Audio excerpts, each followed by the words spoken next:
몰래 230만 원어치 배달을 주문 취소시켜버렸대. 알바생이.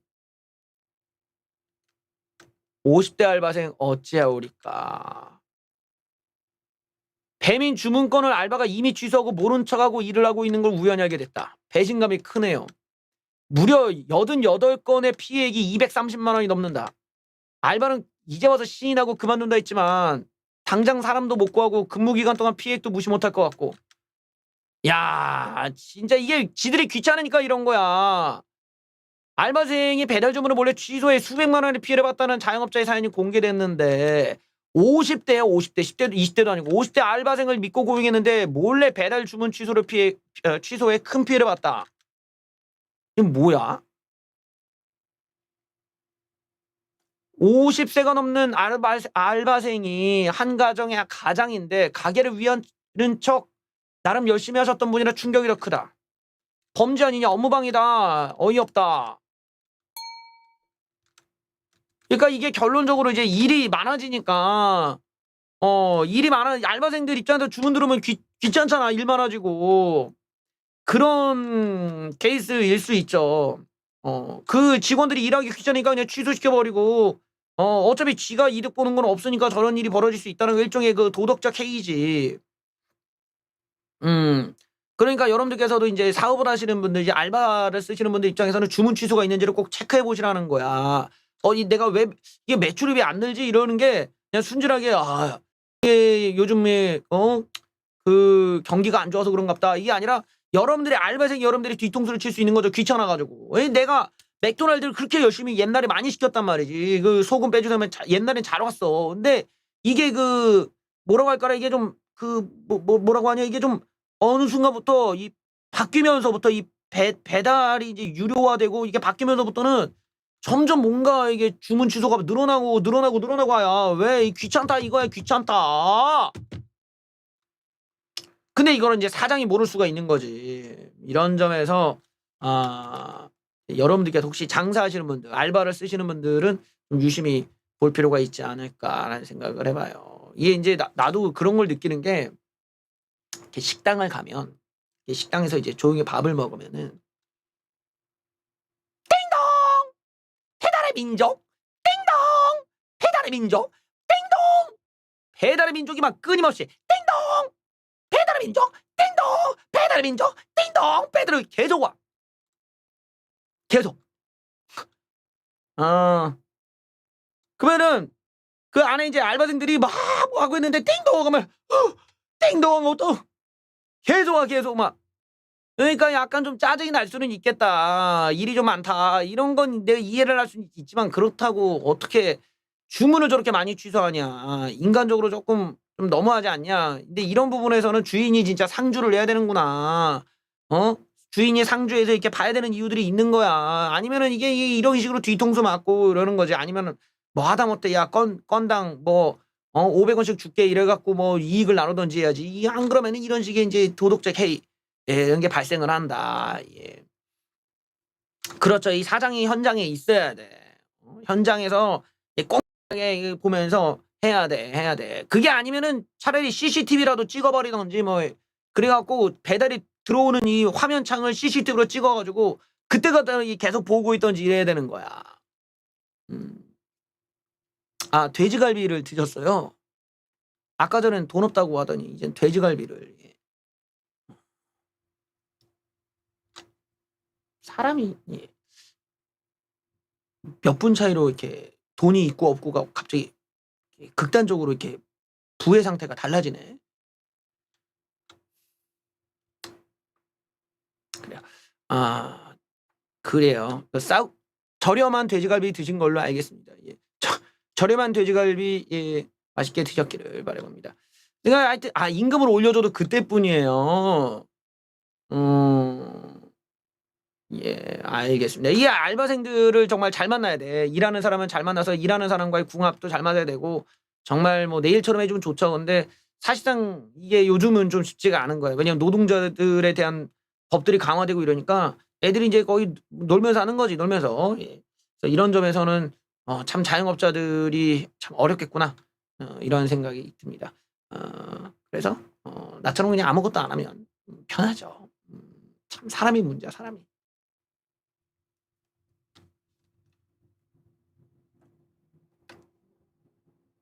자, 이번에는 놀라운 또 일이 있었습니다. 이게 뭐냐면 여러분들 중에서는 살다 이런 일이 있을지 모르겠는데 쓰레기통 뚜껑으로 맞아보신 적 있나요? 10살 넘게 어리다는 이유로 10살 어린 상사의 머리를 쓰레기통 뚜껑으로 내려놨죠. 야, 요즘은 정말 별일이 다 있구만. 예. 40대 여성이 자기보다 10살 이상 나이가 어린 상사를 폭행한 혐의로 징역형 집행유예를 받았는데 징역 6개월에 집행유예 1년. 한 백화점 매장에서 근무하던 A씨는 상사의 머리채를 잡아 흔들고 쓰레기통 뚜껑으로 내리친 혐의로 10살 어린 상사가 업무 매뉴얼을 숙제해라. 오늘도 숙제 내주겠다는 짓이 화가 나 범행을 했다. 특수상해 혐의로 유죄를 인정했고 피고인이 잘못을 인정하고 피해자와 다친 정도가 중하지 않다는 걸 토대로 형을 받는데 6개월. 예. 그래요. 때릴 게 없어서 어떻게 쓰레기통 뚜껑으로 때리냐.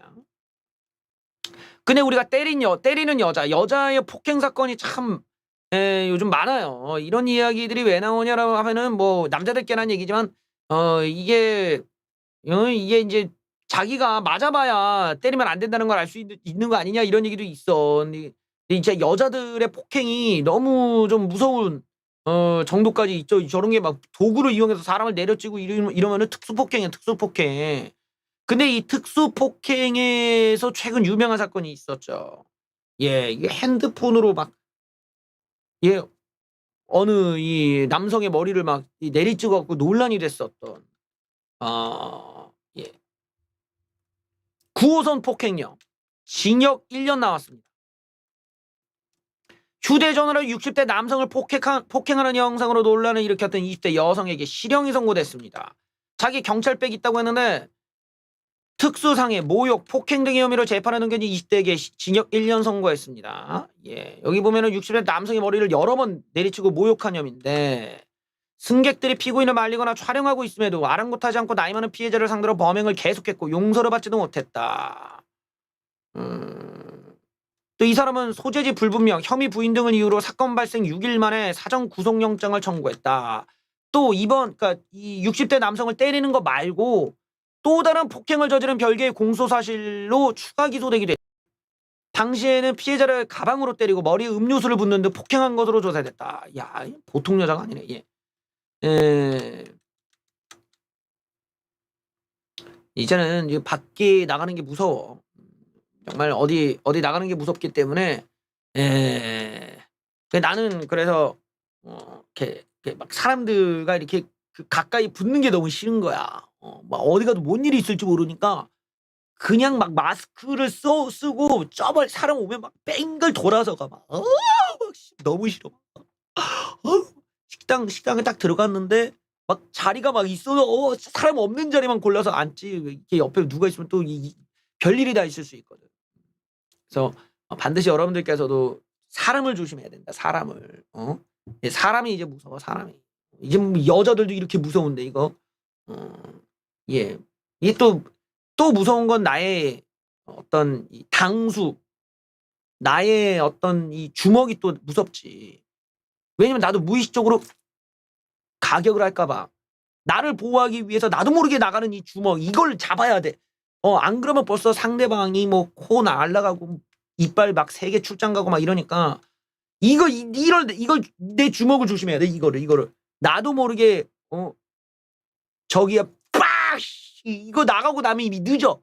왜? 내 뇌세포보다 이게 먼저 나가버리거든. 이게 방어가 훈련이 되지 특수훈련을 받았다 보니까 이게 먼저 나가버리거든. 이게 무서운 거예요. 그래서 내가 그래서 사람들을 멀리한다. 가까이 어떤 나한테 너무 내가 정해놓은 이 마지노선을 넘게 오면 그러고 나면 이미 일은 벌어져 있고 벌써 나는 경찰서 끌려가 있고 막 그게 아니라 나는 저를 보호하기 위해서 소용이 없다는 거지.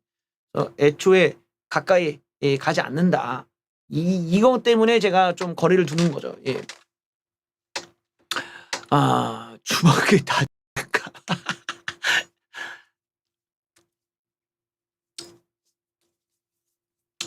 내가 때렸는데 내가 내가 부상을 당했어. 상대방은 아무렇지 않고 내가 때렸는데 여기 막 피가 철철 흐르고 상대방은 뭔 일이 있었나 봐. 그것도 괜찮겠다. 깽감이라 받고 뭐 낯설어지고 그걸로 기부스한 다음에 예, 합의금 받으면 되니까. 자, 제가 며칠 전부터도 그런 얘기를 했어요. 지금처럼 이제 금리가 오르면 여러분들이 이제 관심을 가져야 되는 게 예금 상품에 관심을 가져야 된다. 몇 번을 내가 얘기를 했어. 몇 번을.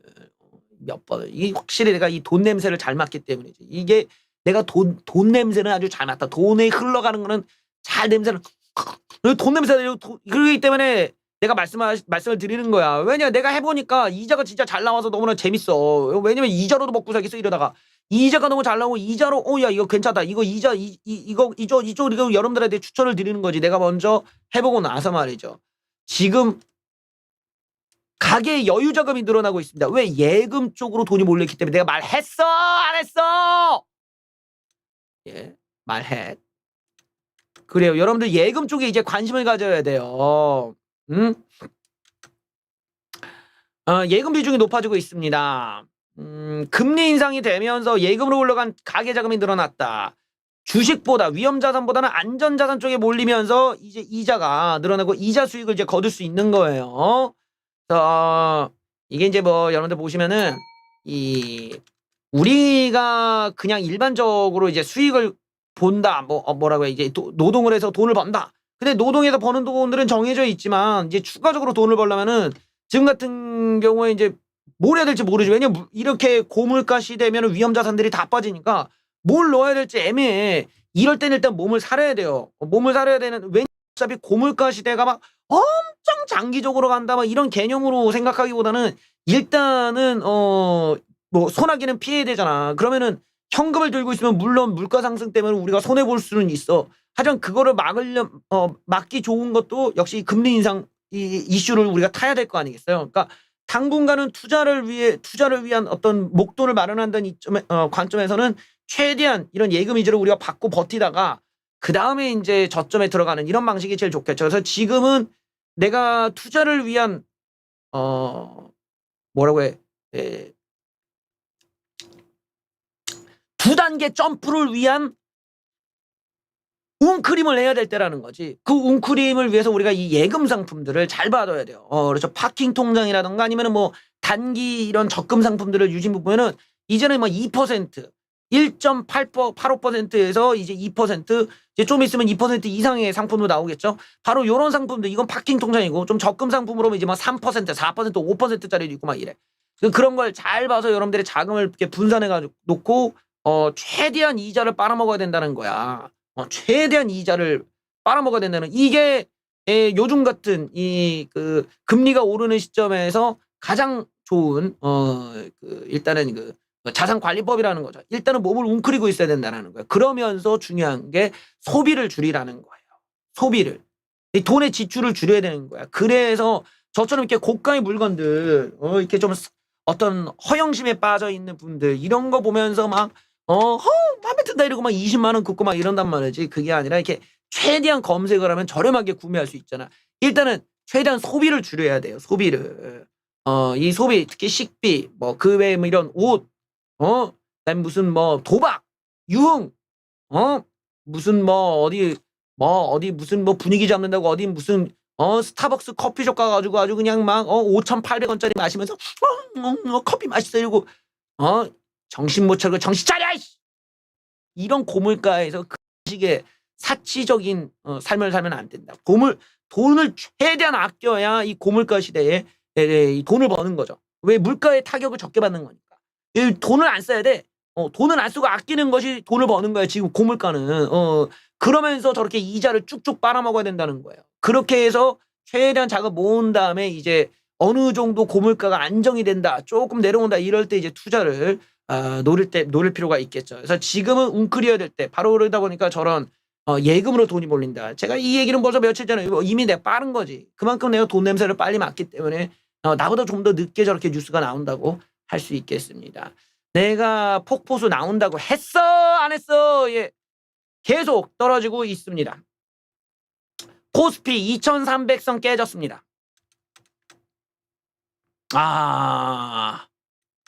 브레이크 없이 계속 추락해요. 계속 추락하고 있습니다. 이게 어쩔 수가 없어 지금. 이게 어쩔 수가 없어. 지금은 방법이 없어. 어디까지 떨어질지도 몰라. 환율은 최고치 찍고 코스피는 2300 이미 깼고 2250이냐 2250 지키냐 아니냐 이거 가지고 또 싸우겠지. 코스피 지수가 끝내 2300선이 붕괴됐습니다. 공격적인 미국의 금리 인상, 다른 나라도 마찬가지고 또 경기 침체에 대한 공포가 왔습니다. 이게 무서워. 지금 경기 침체에 대한 공포가 왔어. 리세션 R의 공포라고 하죠. 외국인과 기관 팔고요. 환율이 막 미친 듯이 올랐다. 유가 급락, 장단기 금리 역전 등 여러 가지 원인들이 이제 안 좋아 지금. 에너지 수혜주들, 정유주들이 급락. 예, 이 그 국제 유가가 100달러로 급락을 한 거야. 요거 아주 중요한 내용이죠. 왜? 이것도 한번 보시죠. 환율이 1310원. 13년대 최고치를 찍었습니다. 장난 아니야. 이거 장난이 아니야. 예. 그래요.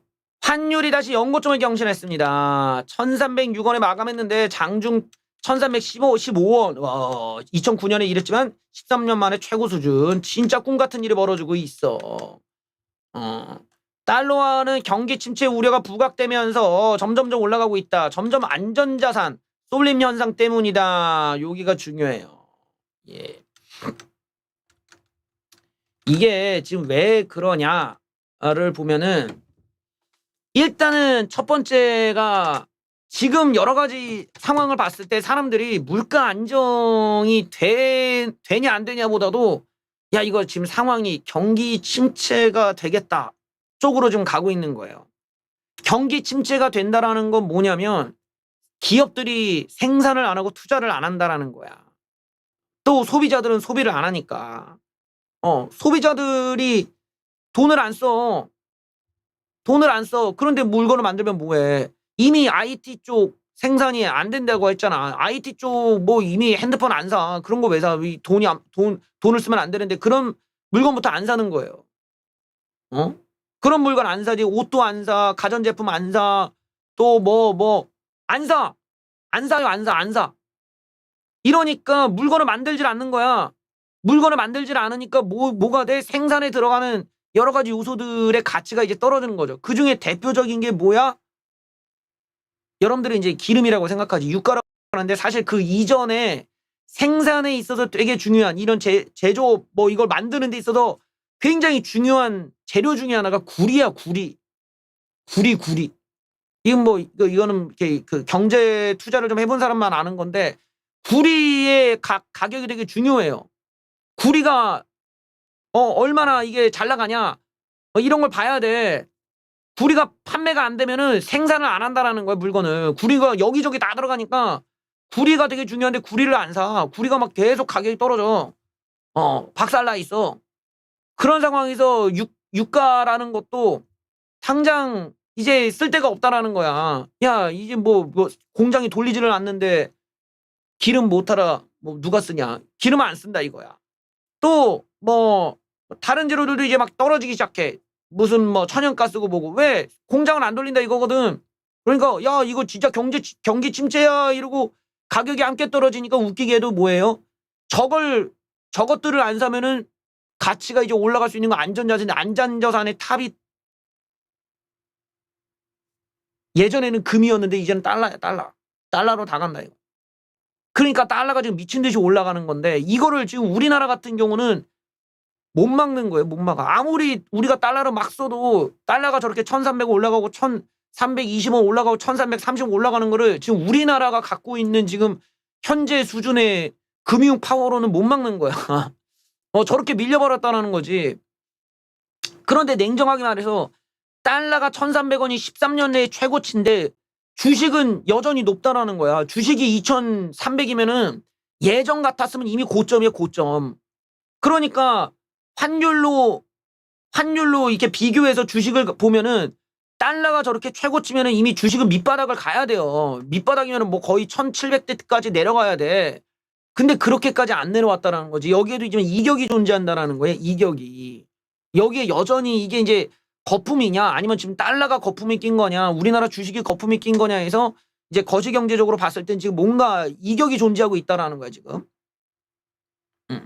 그래 저런 걸 봤을 때 우리가 지표를 좀 유심히 보면서 판단해 볼 필요는 있겠죠. 아 지금 달러가 저렇게 미친 듯이 올라가는 게 만약에 일시적인 건지 저게 장기적으로 저렇게 계속 올라가게 될런지 에 따라 그 판단에 따라서 보면 주식이 앞으로 어디까지 더 박살날지는지 알 수가 있는 거죠. 분명히 이격이 있기 때문에 본격적으로 이제 경기 침체에 대한 언급이 옵니다. 근데 아직은 이제 확인 구간이라서 좀 더 기다려봐야 돼요. 원자재 값이 급락하고 달러는 초강세로 돌아섰습니다. 국제유가가 하락하고 달러와 가치가 최고 수준까지 상승하고요. 미친 듯이 올라가는 거야. 경기 둔화 신호로 받아들이고 있다. 원유뿐 아니라 금속, 원자재, 곡물 모두가 다 급락 중입니다. 자, 이렇게 원자재 가격이 떨어진다는 것은 물가가 정점을 찍고 앞으로 안정세로 되찾을 수도 있다는 기대를 갖게 한다. 하지만 그럼에도 현 상황은 물가 정점에 대한 안정보다는 뭐다? 경기 둔화를 더 걱정하고 있다. 생산 안 해버린다는 거야. 수요에 대한 기대심리 악화된다. 사람들이 안 사니까. 경기 침체 가능성을 시사하는 지표로 여겨지는 장단기 금리 역전 현상이 일어났다. 이 시장이 좀 안 좋아 분위기가. 달러화가 다들 달러로 모이고 있습니다. 또 경제 성장률 전망치가 하향되고 있고요. 과연